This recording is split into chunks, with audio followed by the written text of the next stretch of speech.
My name is Ralph. I'm 28 years old and I never thought I'd have to call the police on my own sister. I built my software engineering career precisely to escape my family's drama, especially Amanda's entitled behavior. So when my phone rang at 3 a.m. in Singapore with security telling me someone was in my apartment, I felt my world collapse. The security footage showing my sister using a key my parents secretly duplicated was all I needed to see. Before I dive into how my own sister ended up in handcuffs because of my parents overstepping, let me know where you're watching from and hit that subscribe button if you've ever had to set tough boundaries with family. I grew up in a middle-class suburban neighborhood in Grand Rapids, Michigan. From the outside, we looked like the perfect American family. My father, Thomas, worked as an accountant at a local firm, while my mother, Marilyn, taught second grade at the elementary school just 3 blocks from our house. We had a modest 4-bedroom home with a small backyard, a golden retriever named Buddy, and even a white picket fence. But appearances can be deceiving. From my earliest memories, it was clear that my sister Amanda was the golden child. 2 years younger than me, she somehow managed to get away with everything. When we were kids, she would break my toys and claim I had done it. My parents always believed her. If I got an A on a test, my parents would nod and say, "Good job." When Amanda got a B-, they'd throw her a celebration dinner and put her work on the refrigerator. "Amanda just needs more encouragement," my mother would say whenever I pointed out the unfairness. "You're naturally gifted, Ralph. You don't need as much support." This pattern continued throughout our childhood. I learned early on that the only person I could truly rely on was myself. When Amanda wanted my things, my parents would insist I share. "Be generous with your sister," they'd say. But generosity was never a two-way street in our household. By high school, I had developed a strategy for survival: excel academically, spend as much time as possible at extracurricular activities, and save every dollar I earned from my part-time job at the local electronics store. My plan was simple: get a scholarship to a university far away from Michigan. My hard work paid off when I received a full scholarship to MIT. The day my acceptance letter arrived was the first time I saw genuine pride in my father's eyes, though it was quickly overshadowed when he said, "It's too bad Amanda isn't more like you academically." While I studied computer science and built connections in the tech industry, Amanda dropped out of community college after 1 semester. She moved back home where my parents continued to support her financially and emotionally. They paid her car insurance, covered her phone bill, and never asked her to contribute to household expenses. After graduating with honors, I received multiple job offers. I deliberately chose a position with a major tech company in Seattle, nearly 2,000 miles from my family. The distance was not accidental. I needed space to build my own life without the constant drain of family drama. In Seattle, I thrived. I worked my way up from junior developer to senior software engineer in just 4 years. I saved aggressively and eventually put a down payment on a luxury apartment in downtown Seattle with floor-to-ceiling windows overlooking Puget Sound. For the first time in my life, I had a space that was entirely mine, decorated exactly how I wanted, with no one to answer to but myself. I made friends with colleagues who respected my boundaries and valued my time. I dated casually, but was hesitant to get too serious with anyone still working through the trust issues that stemmed from my childhood. My therapist helped me understand that my reluctance to let people get too close was directly related to having my boundaries constantly violated growing up. My relationship with my family remained complicated. I called my parents once a week out of obligation more than desire. They rarely asked about my work or life, instead filling the conversations with updates about Amanda's latest drama or their disappointment that I didn't visit more often. I limited my trips home to major holidays, and even then I stayed at a hotel rather than in my old bedroom. This decision always resulted in arguments, with my mother claiming I was too good for them now, and my father accusing me of wasting money to make a point. Amanda would occasionally text asking for money, which I initially provided, hoping to maintain some relationship with my only sibling. But after lending her $3,000 that was never repaid or acknowledged, I established a firm boundary: no more financial support. This boundary setting created even more tension. My parents called me selfish for not helping family, despite the fact that they continued to support Amanda financially well into her 20s, while I had been self-sufficient since 18. Family helps family, my father would lecture during our increasingly strained phone calls. What he really meant was that I should help Amanda while expecting nothing in return. Last spring, I received exciting news at work. Our company was expanding into the Asian market, and I was selected to travel to Singapore for 2 weeks to help establish our new office there. This was a significant opportunity that could lead to further advancement in my career. I meticulously prepared for my absence. I arranged for my mail to be held at the post office, set up automatic plant watering systems, and ensured my apartment was spotless before departure. I even had a conversation with the building security team, explicitly stating that no one would be visiting my apartment while I was away. If anyone attempts to enter my unit, please contact me immediately. I instructed the head of security, Martin, who assured me they would monitor closely. What I didn't know was that during my last visit home for Christmas, my mother had secretly made a copy of my spare apartment key. I had foolishly left my key ring on the kitchen counter while taking a shower. That small moment of trust would come back to haunt me in ways I never imagined. The opportunity to help establish our company's presence in Singapore was exactly the kind of career advancement I had been working toward. Our CEO had personally selected me based on my innovative work on our core software platform, and I was determined to exceed expectations. I arrived in Singapore after a 16-hour flight, jet-lagged but exhilarated. The humidity hit me like a wall as I exited Changi Airport, but the city's stunning skyline quickly diverted my attention. My company had arranged accommodations at a luxury hotel near our new office space, and I spent the first evening reviewing my presentation materials while fighting to stay awake until a reasonable local bedtime. The first week of meetings went exceptionally well. I connected with our new team members, most of whom were local tech experts with impressive resumes. My presentation on our product roadmap received enthusiastic feedback, and I was building strong relationships with key stakeholders. Each night, I returned to my hotel room exhausted but satisfied, feeling that this trip could be a turning point in my career. I maintained my routine of calling my parents once a week, briefly updating them about Singapore without sharing too many details. They seemed disinterested as usual, quickly turning the conversation to Amanda's latest job interview and how nervous she was about it. I congratulated her half-heartedly, knowing from experience that her employment situations rarely lasted more than a few months. "You should help her prepare," my mother suggested. "You're so good at interviews."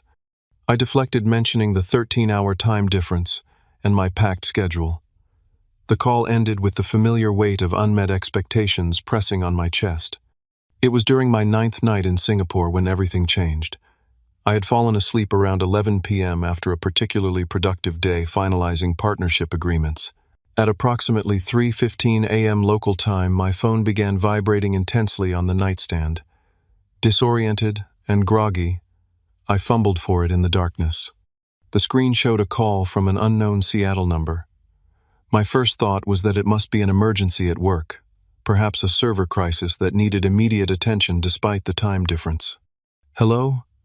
I answered, my voice thick with sleep. "Mr. Wilson, this is Martin from Building Security at the Cascade." The security guard's voice was tense, professional. "Our monitors detected movement in your apartment, and the alarm was temporarily disarmed using a key." I sat bolt upright, suddenly wide awake. "That's impossible. I'm in Singapore. No one should be in my apartment."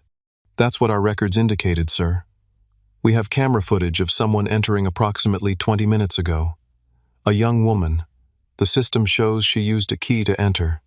My mind raced. A young woman with a key. It didn't make sense. "Can you access the security feed and send it to me?" I asked, already reaching for my laptop. "Yes, sir. I'll send it to your registered email immediately." While waiting for the email, I paced my hotel room, adrenaline coursing through my veins. When the email arrived, I clicked on the video attachment with trembling fingers. The footage was clear, despite the hallway's dim night lighting. There was Amanda, my sister, casually using a key to unlock my door as if she had every right to be there. She looked around furtively, before entering, then quietly closed the door behind her. My stomach dropped. How did she get a key? I had never given her one. The realization hit me like a physical blow. My parents. They must have made a copy during my Christmas visit. Sir Martin's voice brought me back to the phone call. "Do you recognize this person?" "Yes," I said, my voice tight with anger. "It's my sister, but she should not have a key, and she does not have permission to be in my apartment. Would you like us to confront her?" I hesitated for just a moment. Family loyalty warred with the violation I felt seeing Amanda sneaking into my private space. "Yes, and if she refuses to leave, please call the police." "Understood, sir. We'll handle it immediately." After hanging up, I sat on the edge of the hotel bed, my head in my hands. My phone buzzed with a text message from Amanda. "Hey, brother, surprise. I'm in Seattle and thought I'd crash at your place for a few days. Your apartment is amazing. So much nicer than you described. Hope that's cool." The casual presumption in her message made my blood boil. She hadn't asked permission. She hadn't even told me she was coming. And based on past experience, a few days could easily turn into weeks. My phone rang again. It was Martin. "Mr. Wilson, we confronted the woman who identified herself as Amanda Wilson, your sister. She refused to leave, claiming she has permission to be there. She became belligerent when we insisted she exit the premises." "What's happening now?" I asked. "We've called the police as per your instruction. They should arrive within minutes." Another text from Amanda appeared. "Why are these security guys hassling me? Tell them it's fine that I'm here." I didn't respond to her text. Instead, I asked Martin, "Do you have cameras inside the apartment?" "Only in the entry hallway, sir, for privacy reasons." "Can you see if she's brought anything into the apartment or moved things around?" The hallway camera shows she brought in a large suitcase and what appears to be a small duffel bag. She's moved between rooms several times. Would you like me to stay on the line until police arrive?" "Yes, please," I said, calculating the potential damage. Amanda had access to my personal documents, my computer, my valuables. Given her history, I had every reason to be concerned. 20 minutes later, Martin informed me that police had arrived and were speaking with Amanda. I could hear her voice in the background rising in indignation. "They're explaining that without your permission, she is trespassing," Martin explained. "She's claiming that your parents gave her permission and provided the key." "That's absolutely false," I stated firmly. "I never authorized anyone to enter my apartment, and any key she has was made without my knowledge or consent." The next hour was surreal. I spoke briefly with a police officer who confirmed that without my explicit permission, Amanda was indeed trespassing. When I made it clear I wanted to press charges, they arrested her. The officer explained that in Washington state, entering a dwelling without permission could constitute residential burglary, a felony. The fact that she had used a key didn't matter if she didn't have authorization from the tenant. As Amanda was being escorted out in handcuffs, Martin described her screaming that I would regret this, that family doesn't do this to family. I felt sick, but resolute. This violation was the culmination of a lifetime of boundaries ignored. Within minutes, my parents started calling. I let the first 3 calls go to voicemail before finally answering. "Ralph Wilson, how could you?" My mother's voice was shrill with anger. "The police just called us. Amanda is being arrested because of you." And so began the most difficult confrontation of my life, taking place across thousands of miles and multiple time zones, with my career opportunity unfolding in Singapore while my personal life imploded back in Seattle. Mom Amanda broke into my apartment without permission. I explained, struggling to keep my voice steady. She had no right to be there. "She didn't break in," my mother shrieked. "She used a key. We gave it to her because we were worried about you." That confirmation of my suspicions sent a wave of betrayal washing over me. "You made a copy of my key without telling me. That's completely unacceptable." "Don't be so dramatic," my father's voice cut in. "They had put me on speakerphone. We're your parents. We have a right to access your place in case of emergencies." "No, you absolutely do not," I countered, pacing my hotel room. "I'm 28 years old. My home is private property. Making a copy of my key without permission is not only a violation of trust, it's potentially illegal." "Oh, please," my mother scoffed. "Amanda just needed a place to stay for a few days. She has a job interview in Seattle tomorrow. She was going to surprise you. I'm in Singapore for work. You both knew that. And Amanda could have stayed in a hotel like any other adult." With what money my father demanded. You know she's been struggling. There it was, the real reason. Amanda needed free accommodations and my parents had volunteered my home without consulting me. That's not my problem, I said firmly. And it doesn't justify invading my privacy. Privacy. She's your sister. My mother was crying now, using tears as she always did when logical arguments failed her. Family helps family. I need you to listen carefully, I said, my voice dropping to a dangerous calm. Amanda is being arrested because she refused to leave when asked by building security. That was her choice. I will not be dropping the charges. And when I return to Seattle, I will be changing my locks and reconsidering my relationship with all of you. My father's voice turned threatening. If you do this to your sister, don't expect us to ever forgive you. You've always been selfish, Ralph, but this is beyond the pale. The conversation deteriorated from there. My parents alternated between begging, threatening, and guilt-tripping. I remained firm, ending the call when it became clear no productive discussion was possible. Within an hour, my phone was flooded with messages from extended family members. Apparently, my parents had mobilized the entire family against me. Aunts, uncles, and cousins I barely spoke to were suddenly messaging me about family loyalty and how disappointed they were in my actions. My cousin Jack, the only family member I maintained a close relationship with, called next. Dude, what the hell is happening? Aunt Marilyn is telling everyone you had Amanda thrown in jail for visiting you. I explained the actual situation, relieved, when Jack responded with understanding. That's seriously messed up, he said. They had no right to copy your key, and Amanda should have left when security asked her to. Thank you for seeing it that way, I sighed, realizing how much I needed just one family member to validate my perspective. Look, Jack continued, I should tell you something. Amanda has been in financial trouble again. I overheard your parents talking at the last family dinner. She maxed out another credit card and needs money for rent. I think she might have been planning to take some of your stuff. This revelation, while shocking, made horrible sense. I asked Martin to check my apartment again via the security cameras.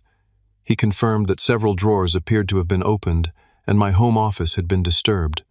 The next day, while I was trying to focus on an important presentation, I received a call from my company's HR director in Seattle. Ralph, I'm sorry to bother you in Singapore, but there's a situation at the office. A woman claiming to be your mother and a man identifying as your father are in the lobby demanding to speak with you. They're quite agitated and causing a scene. I closed my eyes, mortified. I am so sorry. They should not be there. Please have security escort them out. I'll explain the situation when I return. They're saying it's a family emergency regarding your sister, the HR director continued. Is there something we should know? I had to briefly explain the situation, humiliated that my family drama was now spilling into my professional life. I understand, she said sympathetically. We'll handle it discreetly. Please focus on your work in Singapore. Everything here will be fine. But the damage to my reputation had begun. Later that day, I received an email from my direct supervisor in Seattle, asking if everything was all right, and if I needed to return early from the trip. I assured him I could complete my responsibilities despite the personal issues. That evening, I contacted a lawyer in Seattle seeking advice on my legal options. He confirmed that I had every right to press charges for trespassing and suggested I consider a restraining order given the escalating harassment. Your parents showing up at your workplace crosses another boundary, he explained. We can file for temporary orders of protection that would legally prevent them from contacting you or coming to your home or workplace. It was a drastic step, but I was beginning to realize that normal boundaries wouldn't work with my family. They simply didn't respect typical social contracts. My inbox contained another surprise, an email from Amanda's boyfriend, Troy, containing thinly veiled threats about what would happen if I didn't drop the charges. You think you're so much better than everyone with your fancy job and apartment, he wrote. But nobody treats Amanda this way. You'll regret this, I promise. I forwarded the email to my lawyer and the police department handling Amanda's case. 3 days after Amanda's arrest, she was released on bail, which my parents paid. According to Jack, who had become my primary source of family information, my parents had hired an expensive criminal defense attorney for her using their retirement savings. The weight of all this drama was affecting my performance in Singapore. During an important client dinner, I found myself struggling to focus on the conversation, my mind drifting back to Seattle and the chaos waiting for me there. "Are you all right, Ralph?" asked Sophia, our regional director. "You seem distracted." "Just jet lag," I lied, forcing a smile. That night I made a decision. I would not allow my family's toxic behavior to derail the life I had worked so hard to build. I emailed my lawyer with clear instructions to pursue all legal options to protect my privacy and safety, including restraining orders against my parents and sister if necessary. I also contacted a locksmith in Seattle to change my locks immediately, and I arranged for additional security measures to be installed at my apartment. The building management was fully cooperative, especially after the disruption Amanda had caused. With those practical matters handled, I turned my attention back to my work, determined to complete my Singapore assignment, successfully, despite the personal turmoil. But the knowledge that I would be returning to a legal battle with my own family cast a shadow over what should have been a career-defining moment. Upon returning to Seattle, I was immediately thrust into the legal consequences of Amanda's arrest. My lawyer, Michael Brennan, briefed me on the situation the morning after my arrival. "Amanda has been charged with criminal trespass in the first degree, which is a gross misdemeanor in Washington state," he explained as we sat in his downtown office. "However, given that she brought luggage and may have been planning a longer stay, plus the evidence that she went through your belongings, the prosecutor is considering adding burglary charges, which would be a felony." The gravity of the situation struck me. I hadn't intended to potentially saddle my sister with a felony record, but her actions and subsequent behavior had escalated what could have been a simple misunderstanding into a serious legal matter. "What are my options?" I asked, suddenly feeling the weight of my decision. "You could push for the maximum charges, which could result in jail time for Amanda if she's convicted. Or you could agree to a plea deal, which would likely involve probation, mandatory counseling, and a no-contact order." Michael leaned back in his chair. "Given that this is a family matter, the district attorney is open to diversion programs if you're amenable." 2 days later, I met with the district attorney, a stern woman named Catherine Rivera, who laid out the case against Amanda. "We have clear evidence of trespass," she said, reviewing the file. "The security footage, your explicit instructions to building management that no one had permission to enter, and your sister's refusal to leave when asked by authorized personnel. What complicates matters is the key. Since she didn't force entry, her attorney is arguing that she believed she had implicit permission to be there. She absolutely did not," I stated firmly. "I understand, but juries can be sympathetic in family cases. That said, we've uncovered some concerning information during the background check." She slid a document across the table. "Your sister has a history of petty theft charges and one pending case of credit card fraud in Michigan. This pattern suggests this wasn't just about finding a place to stay." I felt sick as I reviewed Amanda's criminal history. Small charges mostly dismissed or pleaded down, but forming a pattern I hadn't known about. My parents had kept this from me, while continuing to portray Amanda as simply struggling and in need of family support. Later that week, I received a call from my parents' lawyer, an aggressively confident man named Richard Goldstein. "Mr. Wilson, I'm representing your sister in this unfortunate misunderstanding. I'm calling to see if we can resolve this matter amicably within the family." "There was no misunderstanding," I replied. "Amanda entered my home without permission and refused to leave when asked. Your parents provided the key and gave permission," he countered smoothly. "Amanda had every reason to believe she was welcome. My parents had no authority to grant access to my private residence."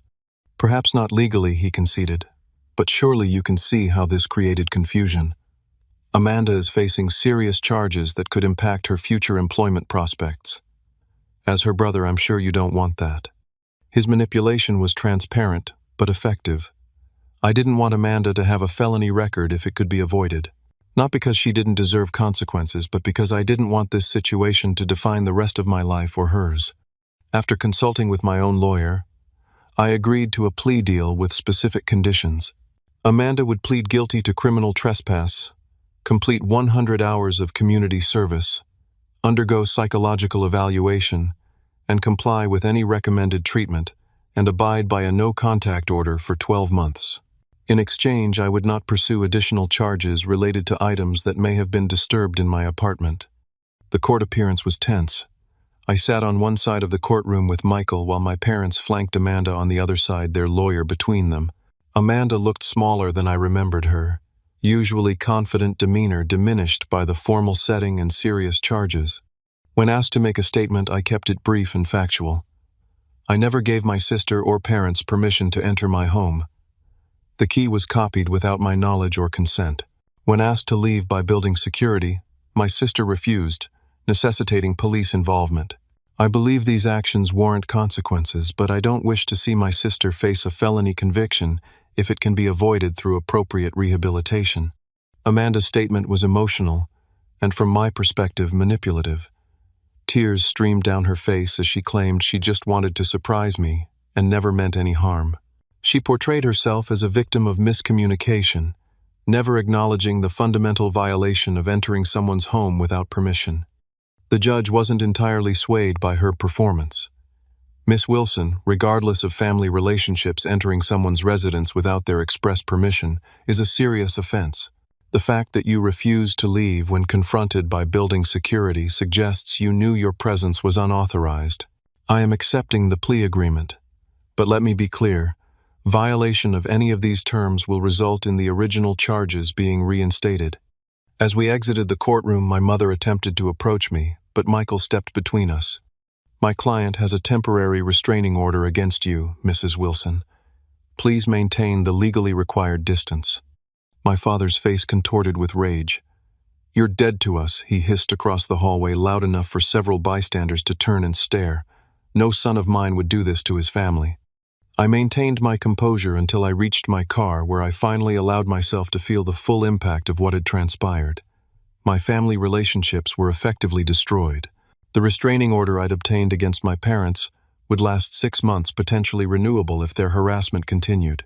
That evening I received an unexpected call from my Aunt Susan, my mother's sister, whom I had always been close to as a child, but had drifted apart from in adulthood.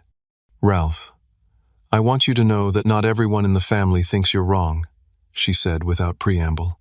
What Thomas and Marilyn did was inappropriate, and Amanda has been taking advantage of their enabling for years. Her support was a small comfort in the midst of so much familial destruction, but as I surveyed my apartment, now fitted with new locks and an enhanced security system, I couldn't help but feel that something fundamental had been broken beyond repair. The psychological evaluation ordered by the court revealed what I had long suspected: Amanda had significant entitlement issues and showed signs of narcissistic personality traits. The court mandated weekly therapy sessions, which my parents reluctantly agreed to pay for as part of their continued support of her. In a strange way, the legal system had accomplished what years of family discussions could not. It had imposed actual consequences for Amanda's behavior and forced my parents to acknowledge, at least legally, that her actions were wrong. As I tried to move forward from this painful chapter, I found myself both grieving the family relationships I had lost and feeling relief that clear boundaries had finally been established, even if it took the legal system to enforce them. The weeks following the court hearing were eerily quiet. The restraining order prevented my parents from contacting me directly, and Amanda was legally prohibited from coming near my apartment or workplace. This forced distance created a strange vacuum where family drama had once existed.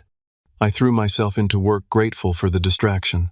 My colleagues were tactful enough not to mention the incident with my parents at the office, though I occasionally caught concerned glances when they thought I wasn't looking. My boss called me in for a private meeting to assure me that my position was secure and my handling of the Singapore project had been exemplary, despite the personal challenges. Everyone has family issues, Ralph, he said kindly. What matters is how you handle them, and you've been nothing but professional. His words were reassuring, but I still felt a lingering embarrassment that my private life had spilled so messily into my professional sphere.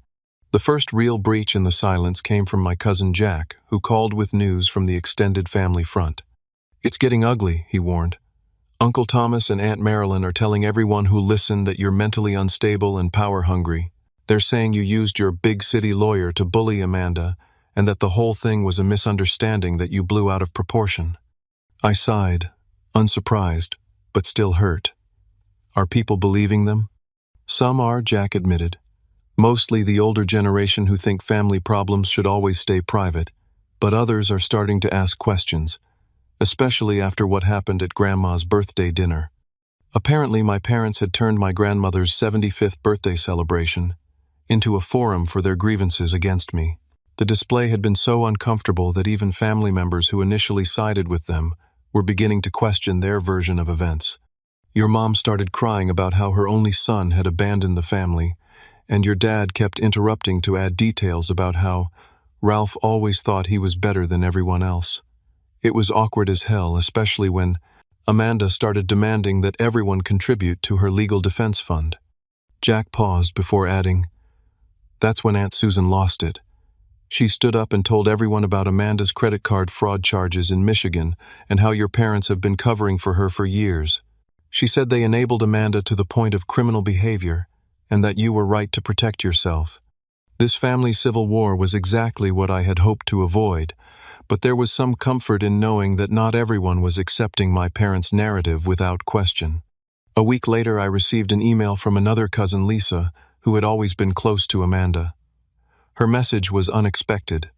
"I know we're not supposed to contact you, but I thought you should know something.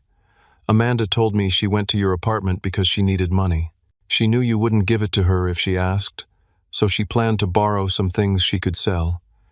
Your parents knew about this plan. They didn't just give her the key to surprise you, or because they were worried. They knew what she intended to do." This confirmation of my worst suspicions hit me hard. Not only had my sister planned to steal from me, but my parents had been complicit in the scheme. The betrayal ran even deeper than I had imagined.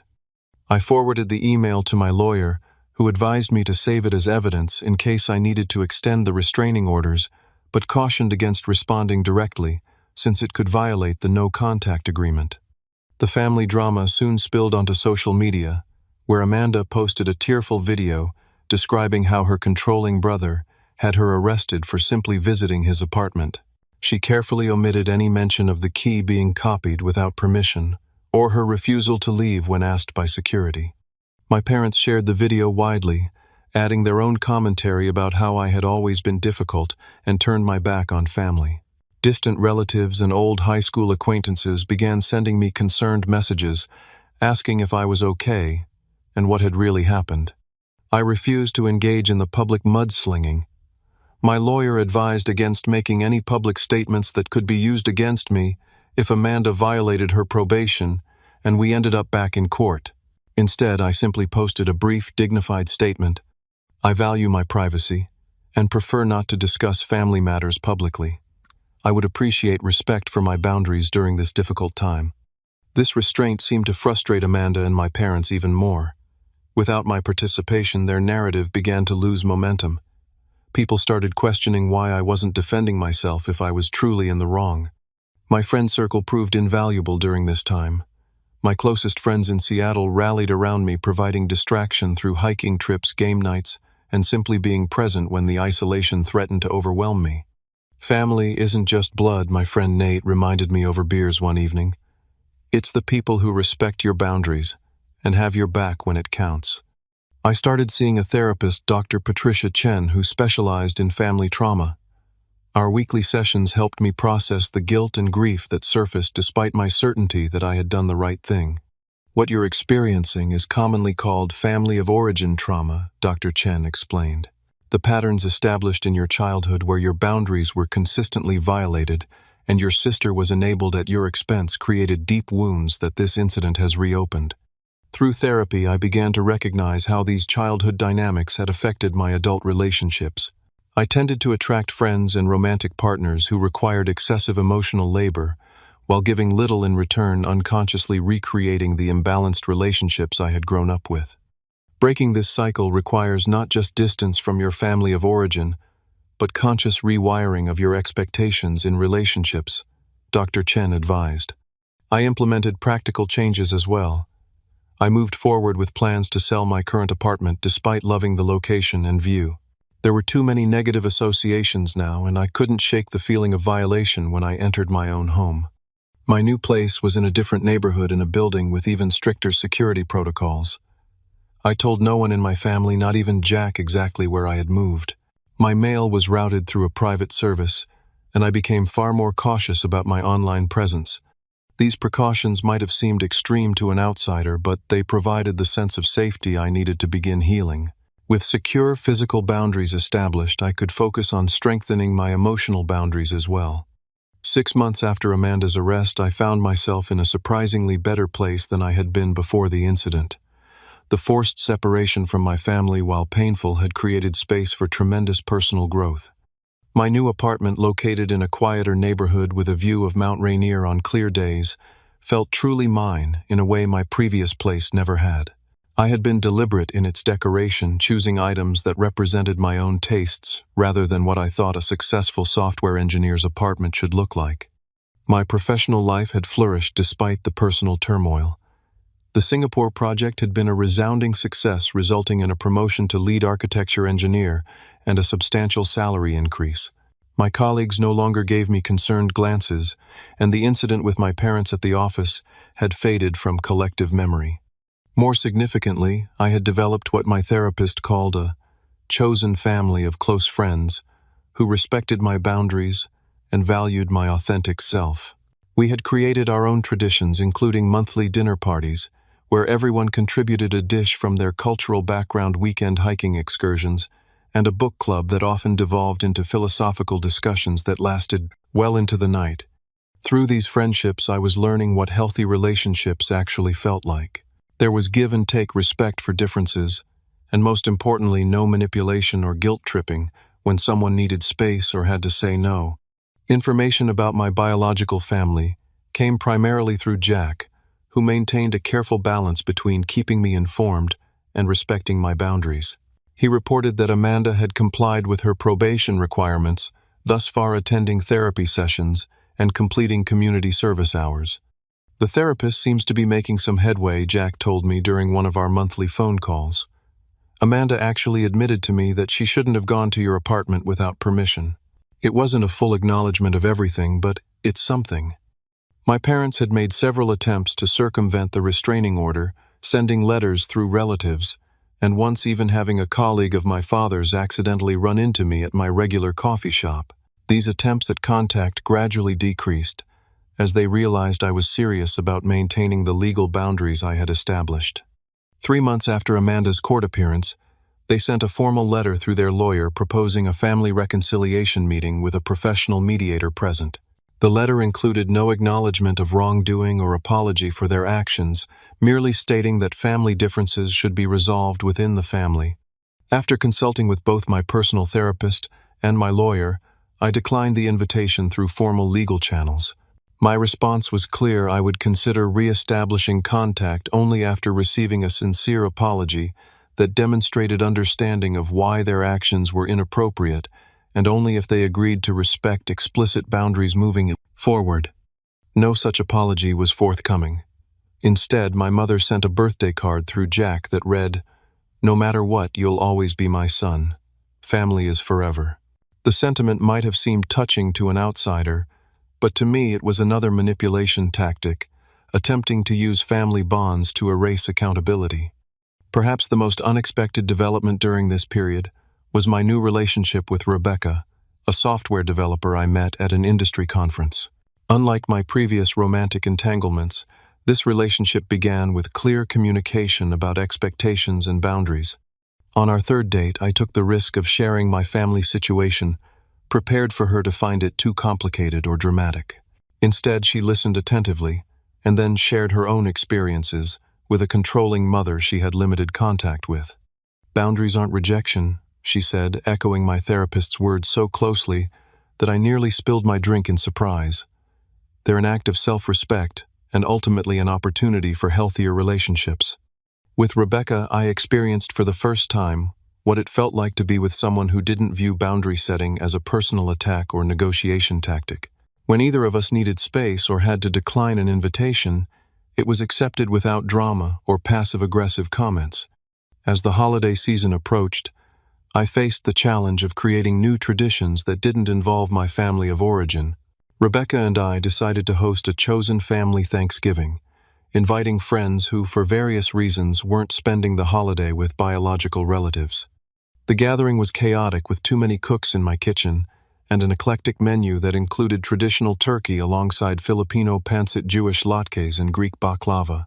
But it was also filled with genuine laughter and connection free from the tension that had characterized family holidays throughout my childhood. As I looked around at the diverse group of people who had chosen to spend their holiday with me, I realized that I had created something my biological family had never provided: a space where people could be authentically themselves, imperfections, and all without fear of judgment or manipulation. My therapist had been right. The painful rupture with my family of origin had created space for something healthier to grow in its place. I was no longer the dutiful son trying to earn approval or the protective brother enabling destructive behavior. I was simply Ralph, building a life based on mutual respect rather than obligation. The restraining order against my parents expired after 6 months, and I chose not to renew it. Not because I was ready to re-establish contact, but because I no longer feared their intrusion into my life. I had created enough physical and emotional distance that their power over me had significantly diminished. Amanda's no-contact order would remain in effect for another 6 months. But Jack reported that her court-mandated therapy seemed to be having a positive effect. She had maintained steady employment for 4 months, a personal record, and had begun repaying some of her debts. I found myself hoping for her recovery not because I was ready to welcome her back into my life, but because I genuinely wanted her to find healthier ways of navigating the world. Our relationship might never be repaired, but perhaps we could both find peace in our separate journeys. As the 1-year mark of the apartment incident approached, I realized that the anger that had initially fueled my boundary setting had largely dissipated. In its place was a calm certainty about my worth and my right to protect my physical and emotional space. I no longer felt guilt about having my sister arrested. I recognized it as a necessary consequence that might ultimately contribute to her healing as well as mine. The path forward remained uncertain, but for the first time in my life, that uncertainty didn't fill me with anxiety. I had proven to myself that I could weather family rejection and rebuild a meaningful life on my own terms. Whatever came next, I would face it with the confidence of someone who knew his own boundaries and had the courage to enforce them. Today marks exactly 1 year since I received that middle-of-the-night call from Building Security. 1 year since I made the difficult decision to have my own sister arrested for trespassing in my apartment. 1 year of profound change, painful growth, and unexpected healing. Last week I received a letter from Amanda, her first direct communication since the court hearing. Unlike my parents' attempts at contact, hers came through proper legal channels, first requesting permission through her probation officer to break the no-contact order in writing only. My lawyer reviewed it before passing it along. The letter was unexpectedly thoughtful. "I've been in therapy for 8 months now," she wrote. "At first I was just going through the motions to satisfy the court, but something changed around month 3. I started to see patterns in my behavior that I couldn't unsee. The therapist helped me understand that my sense of entitlement wasn't normal or healthy. I've been using you as a safety net my entire adult life, expecting you to fix my problems while resenting you for having fewer problems to fix." She continued with specific acknowledgments of past behaviors from childhood incidents I had almost forgotten to more recent boundary violations. She made no excuses, simply stated what she had done, and acknowledged the harm it had caused. "I'm not asking for forgiveness," the letter concluded. "I'm not even asking for a relationship right now. I just wanted you to know that I'm doing the work to understand why I did what I did, and I'm truly sorry for violating your home and your trust." I read the letter several times, emotions cycling between skepticism, hope, and a guarded optimism. After consulting with my therapist, I sent a brief response, acknowledging her letter and expressing support for her continued therapeutic journey while maintaining my own boundaries. My parents remain a different story. Their communications, filtered through extended family, continue to focus on my obligation to reconcile rather than their role in the situation. My therapist helped me accept that they may never acknowledge their part in the dynamic or truly respect my boundaries. Some family relationships can't be healed in the way we might hope, Dr. Chen explained during a recent session. You can acknowledge that loss and still move forward with your life. That acceptance has been liberating. I no longer check with Jack about what my parents are saying about me. I no longer rehearse explanations or defenses in my head. I've released the need for their understanding or approval. Instead, I focus on the relationships that bring mutual respect and joy to my life. Rebecca and I recently celebrated 6 months together, a milestone marked by thoughtful conversation rather than extravagant gestures. Our relationship continues to deepen, built on a foundation of honest communication and genuine acceptance. My professional life has expanded in unexpected ways as well. The confidence I gained from enforcing personal boundaries translated into greater assertiveness at work. I successfully pitched a new project that will allow me to lead a team developing accessibility features for our software, something I'm passionate about, but had previously been hesitant to advocate for strongly. The friendships I've cultivated this year have grown into a reliable support network. We celebrate each other's successes, provide comfort during difficulties, and respect each other's limitations without resentment. This chosen family has taught me that genuine connection doesn't require sacrificing your own well-being. If there's one lesson I've learned through this ordeal, it's that boundaries aren't selfish, they're necessary for healthy relationships. Growing up, I was taught that family meant tolerating mistreatment, that love meant having no limits, that loyalty required self-sacrifice. These beliefs left me vulnerable to exploitation and prevented authentic connection. True family, I've discovered, is defined by mutual respect, not merely shared DNA. It's built through consistent acts of consideration and repair when harm occurs. It requires accountability, not just forgiveness. Sometimes the most loving thing you can do for yourself and others is to say no and mean it. My sister's arrest was a painful but necessary consequence that has potentially set her on a path to genuine change.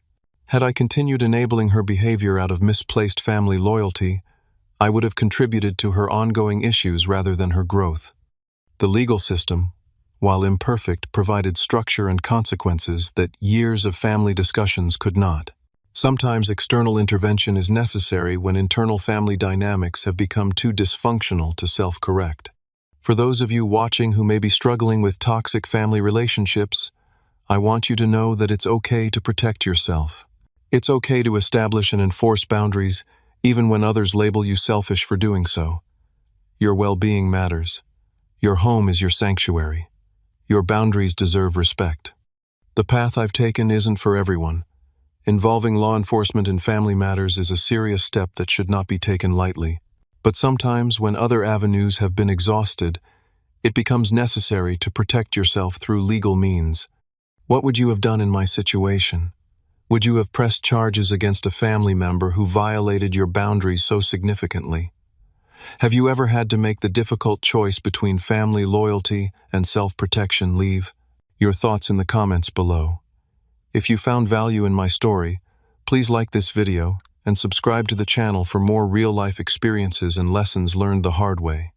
Remember that establishing boundaries isn't about punishing others.